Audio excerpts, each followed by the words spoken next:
Everyone, రోటీలోకైనా white రైస్లోకైనా చాలా టేస్టీగా వండుకోవాలి కానీ హెల్దీ ఆప్షన్ ఉండాలి అంటే క్యారెట్ బీట్రూట్ కర్రీ ఇలా చేసి చూడండి, చాలా బాగుంటుంది. మరి ఒకసారి ట్రై చేసి లైక్ కొట్టి సబ్స్క్రైబ్ చేసుకోవడం మాత్రం మర్చిపోవద్దు.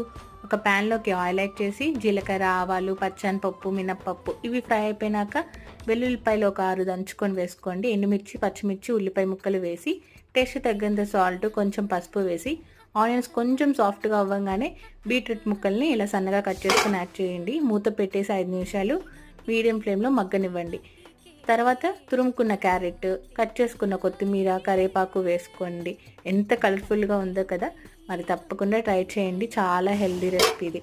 ఒకసారి మిక్స్ చేసుకొని వాటర్ ఏం యాడ్ చేయకుండా మూత పెడుతూనే మగ్గనివ్వండి. ఇలా బీట్రూట్ సాఫ్ట్గా అయిపోయినాక ఫైనల్ టచ్ కారం వేసేసేయండి. ఈ కారం మా అమ్మమ్మ చేస్తుంది, చాలా బాగుంటుంది. రెసిపీ కావాలంటే కమెంట్ చేయండి. 3 మినిట్స్ తర్వాత స్టవ్ ఆఫ్ చేసుకొని